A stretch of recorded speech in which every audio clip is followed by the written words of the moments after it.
नमस्कार मित्रांनो, तुम्हा सगळ्यांचं द करिअर क्लिनिक या यूट्यूब चॅनलवर पुन्हा एकदा स्वागत आहे. आणि आज आपण एक खास विषय घेऊन आलो आहे. आज आपण बोलणार आहोत आपल्या सगळ्यांच्या आयुष्यातला अविभाज्य घटक असणाऱ्या एका गोष्टीबद्दल, पण ज्या गोष्टीबद्दल सगळे मनमोकळेपणाने कधी बोलत नाहीत. आणि ती गोष्ट म्हणजे वर्कप्लेस स्ट्रेस. आपण जिथे काही काम करतो आहे तिथे आपल्या आजूबाजूचं वातावरण, आपले बॉसेस, पॉलिटिक्स, आपले वर्किंग आवर्स, सगळ्या गोष्टींमुळे आपल्यावर एक स्ट्रेस येतो. आणि त्या स्ट्रेसमुळे बहुतांश वेळा आपण आजारी असतो किंवा आपण खूप जास्त एन्झायटी फील करतो. आपल्याला झोप येत नाही, आपल्या डोळ्यांखाली सर्कल्स निर्माण होतात, आपण लगेच थकतो, आपण जास्त वेळ कॉन्सन्ट्रेट करू शकत नाही. ही सगळी लक्षणं आहेत. पण ही सगळी लक्षणं आपण इग्नोर करतो आणि आपण म्हणतो ठीक आहे ना, शनिवार रविवार आराम केला तर निघून जाईल सगळं. पण इथेच आपण चुकतो. आणि कारण ह्या सगळ्या सिम्पटम्सचं जे सुरुवातीचे गोष्टी असतात त्या आपण इग्नोर करतो. आणि मग 6 महिने, वर्षभर कंटिन्युअसली या गोष्टी करत राहिल्यानंतर त्याचा आपल्या बॉडीवर एक खूप मोठा इम्पॅक्ट पडतो. तर आपण ह्या व्हिडिओमध्ये अशा काही गोष्टी बोलणार आहोत ज्याच्यामुळे आपल्याला वर्कप्लेस स्ट्रेस कमी करण्यासाठी मदत होईल.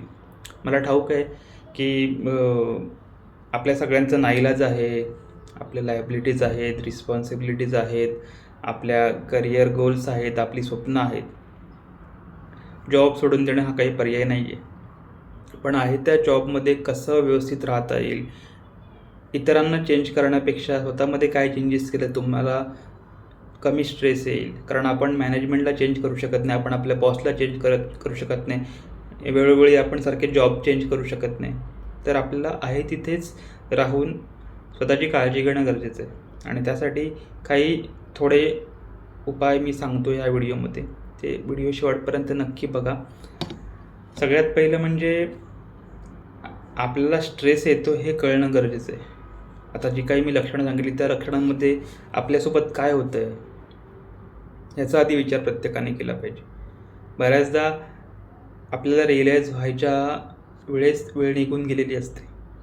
सो सगळ्यात आधी या गोष्टींमध्ये माझ्यासोबत काय होतं आहे, मला कॉन्सन्ट्रेट करायला प्रॉब्लेम येतो का, मला थकवा जाणवतो का, मला छातीत धडधडते का, मला भीती वाटते का, एन्झायटी फील होते का, मला नीट झोप लागत नाही आहे का, माझ्या डोळ्यांखाली सर्कल्स तयार झाले आहेत का. या सगळ्या गोष्टी ऑब्झर्व करा स्वतः आणि त्यानंतर त्यासाठी उपाययोजना सुरू करा. सगळ्यात पहिलं म्हणजे मी असं म्हणेन की आपण जिथे कामाला आहोत, आपण जिथे ऑफिसमध्ये जातो आहे, तिथे ज्या काही गोष्टी आपल्यासोबत होत आहेत त्याचा आपल्या लाईफवर इम्पॅक्ट पडणं साहजिक आहे. कारण आपण 10-12 तास तिथे असतो आणि फक्त आपण जेवायला, खायला आणि झोपायलाच घरी येतो. खास करून मुंबई पुण्यातल्या लोकांचं मी म्हणतो.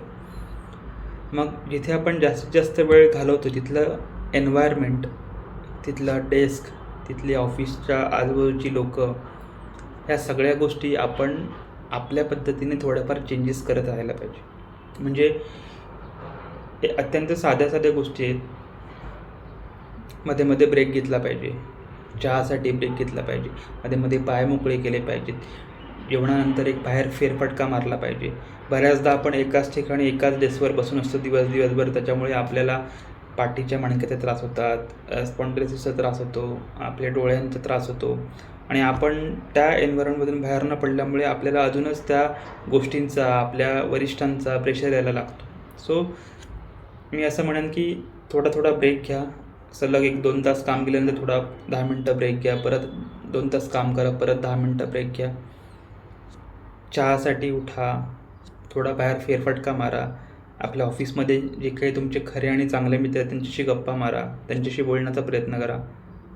ऑफिसमध्ये जाताना येताना जो काही प्रवासात त्रास होतो त्याच्यावरती मी म्हणेल की थोडंसं म्युझिक ऐका, जाता येता गाणी ऐका जी तुमचा मूड हलका करतील. एखादं पुस्तक ठेवा बॅगेत, पाण्याची बॉटल ठेवा,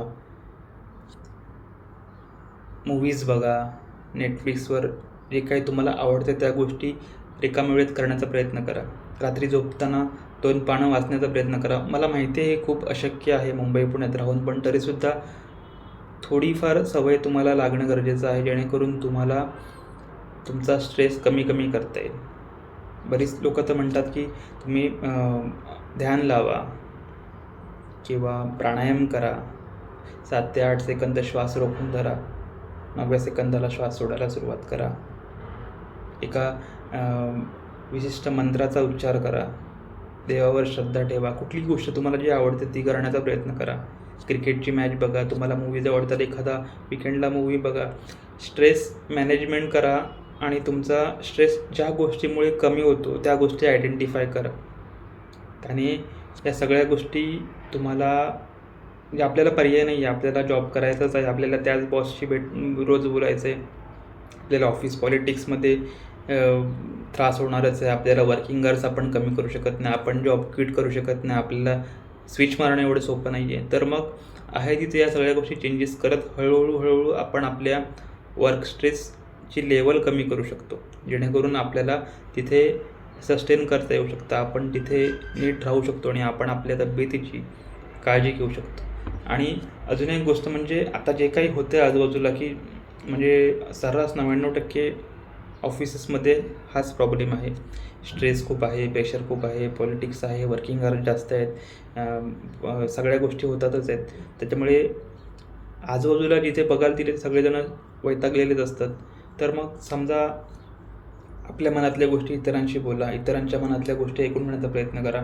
शक्यतो घरी गेल्यानंतर ऑफिसमधल्या गोष्टी बोलू नका.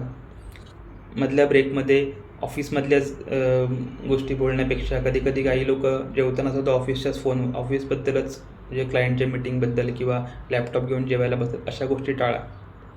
थोडासा ब्रेक घ्या, जेणेकरून तुमची प्रोडक्टिव्हिटी वाढेल आणि तुम्हाला असं पण वाटेल की ठीक आहे, आत्ता मी थोडा 15 मिनटं रिलॅक्स आहे आणि आत्ता मी पुन्हा नव्या जोमाने काम करायला लागेल. त्याच्यामुळे तुम्ही अधिक चांगल्या पद्धतीने काम करू शकता. तुमच्या फिजिकल स्ट्रेंथवर काम करा. रोज थोडाफार चालण्याचा प्रयत्न करा. शक्य असेल तर व्यायाम करा. योगासनं करा. ध्यान लावण्याचा प्रयत्न करा. छान गाणी ऐका. पुस्तकं वाचा. चांगल्या मूव्हीज बघा. आपल्या मित्रांना भेटा. आपल्या ऑफिसमध्ये आपले खास काही लोकं असतील जे तुम्हाला खरंच मनापासून वाटतात की हे खरंच जेन्युइन आहेत, जे आपल्याला प्रत्येक गोष्टी मदत करतात. त्यांच्याशी ऑफिसमधल्या गोष्टी शेअर करा. आपला स्ट्रेस कमी करण्यासाठी आपल्या कुटुंबासोबत जास्त वेळ घालवा. या सगळ्या गोष्टी करता येतील, जेणेकरून आपण आपला स्ट्रेस थोडासा मॅनेज करू शकतो. स्ट्रेस कमी करणं आपल्या हातात नाही आहे, पण स्ट्रेस मॅनेज केल्यानंतर तुम्हाला तुमच्या बॉडीवर त्या गोष्टीचे होणारे परिणाम थोडे कमी करता येतील. आणि ह्या सगळ्या पलीकडे जाऊन जर परिस्थिती तुम्हाला असं वाटतं की परिस्थिती हाताच्या बाहेर चालली आहे, आता मला जमणारच नाही, आता मी आजारी पडणार आहे किंवा आता मी म्हणजे बऱ्याच एक्स्ट्रीम लेवलची स्ट्रेस जर असेल तर कृपा करून तिथून बाहेर पडण्याचा प्रयत्न करा. त्या एन्व्हायरमेंटमध्ये राहू नका. कुठलाही जॉब, कुठलीही नोकरी, कुठलंही पॅकेज तुमच्या स्वतःच्या जीवापेक्षा, तुमच्या फॅमिलीपेक्षा, तुमच्या हेल्थपेक्षा मोठं नाही आहे. ही गोष्ट नेहमी लक्षात ठेवा आणि जास्तीत जास्त लोकांपर्यंत हा व्हिडिओ पोचवा, जेणेकरून प्रत्येकाला एक गोष्ट रिअलाईज होईल की आपण स्ट्रेसमध्ये आहोत आणि आपल्याला आपला स्ट्रेस कसा कमी करायचा आहे. कारण जॉब सोडणं, क्विट करणं, स्विच मारणं हे पर्याय आपल्याकडे नाही आहेत. खास करून आपण मिडल क्लास मुलं आहोत. मुंबई पुण्यासारख्या शहरामध्ये आपण आलो आहे. आपल्याला हे सगळं करायचंच आहे. आपल्याला सर्वाईव्ह करायचंच आहे. तर शक्यतो एकमेकांशी बोलून प्रॉब्लेम सॉल्व्ह करा. एकमेकांशी बोलून मन हलकं करा. ज्या काही गोष्टी मी सजेस्ट केल्यात त्या सगळ्या गोष्टी करण्याचा प्रयत्न करा. आणि यासारख्या अनेक व्हिडिओंसाठी द करिअर क्लिनिक हे पेज सबस्क्राईब करा, लाईक करा, शेअर करा आणि बेल आयकॉन दाबा. यासारख्या अनेक व्हिडिओंसोबत आपण दर आठवड्याला भेटत राहू. तोपर्यंत थँक्यू सो मच.